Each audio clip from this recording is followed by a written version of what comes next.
តលត់ជន់ទូបងខំកាច់ជន់ទូមិនចាត់តែឈើទៅមិនអំបាទៅចាត់ទៅមិនប្រពោទេក៏តែមកអូនទុកកំបាត់មិនឈុំ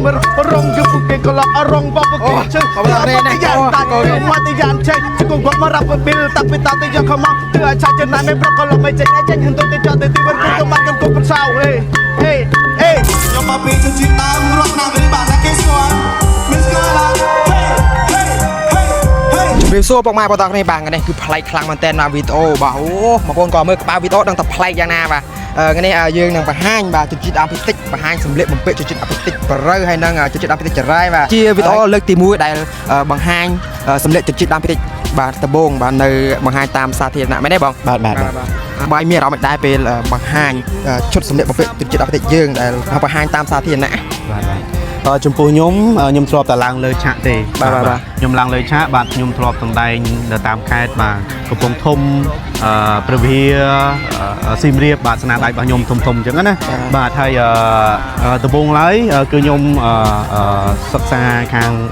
សាកលវិទ្យាល័យភូមិន្ទចិត្តសិល្បៈបាទខ្ញុំចប់ផ្នែកតន្ត្រីហើយបាទហើយខ្ញុំក៏ជាប់ស្នាដៃនៅសិល្បៈខ្មែរអមតៈគឺអប្សរាកញ្ញុងបាទអប្សរាកញ្ញុងហ្នឹងគឺយើងធ្វើបែបល្ខោនតន្ត្រី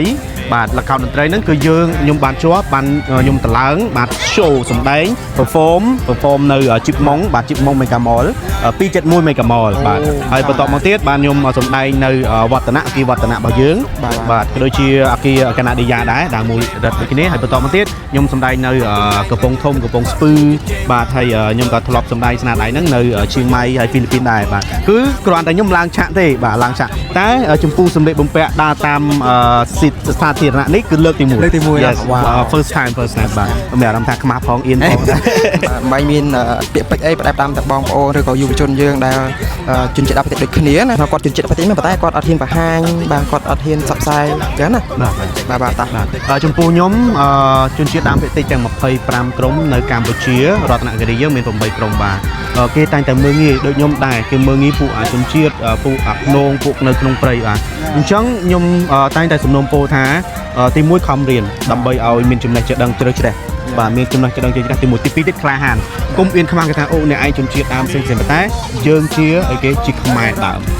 ជាខ្មែរដើមអញ្ចឹងយើងអត់ខ្លាចទេយើងជាអ្នកណាអាចធ្វើអ្វីខ្លះដើម្បីជាប្រយោជន៍ដល់ខ្លួនឯងសង្គមសហគមន៍ប្រទេសជាតិយើងទាំងមូលទោះបីខ្ញុំជនជាតិដើមប៉ុន្តែខ្ញុំអាចធ្វើជាផលប្រយោជន៍សម្រាប់ជនជាតិដើមសម្រាប់ខ្មែរផងព្រោះខ្ញុំរស់នៅក្នុងខ្មែរកាលណាដែលគេស្គាល់ខ្ញុំក៏ដូចជាស្គាល់ជនជាតិដើមស្គាល់ជនជាតិដើមដូចជាស្គាល់ប្រទេសខ្មែរបងប្អូនគ្នានិយាយបោះបាយខ្លាំងមែនតើបាទតើតើនឹងជិះដាក់បន្តិចបាទអញ្ចឹងបងប្អូនកុំភ្លេចណាគ្រប់ត្រូលបងប្អូនជិះដាក់បន្តិចយើងសបផ្សាយបាទណាបងណាហ្នឹងបន្តិចទៀតនេះយើងនឹងដើរតាម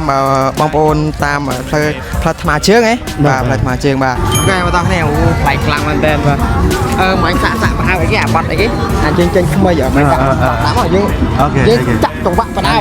ខេទៅតាហេងាយលេខតាតង់រវាងព្រៃព្រឺតាចង្ហៀងណៃគូមិនបបយបរណាខ្លងបស្រុកប្រែពេញមេបាក់អំបាក់អរអត់ទីងអំតមេបាយបាឡាហេដល់ថ្ងៃងាយតាហងឹកជេម៉ាំងញុំទៅចាក់បាត់ពឺខ្ញុំក៏យកហ៊ានហាំបើមកាលណាមើលទីខ្លាញ់ខ្ញុំមិនចិនសាតដល់ជឿតលត់ជន់ទូបងខំកាច់ជន់ទូមិនចាត់តែឈើទៅមិនអំបាទៅចាត់ទៅមិនប្រពោទេក៏តែមកអូនទុកកំបាត់មិនឈុំ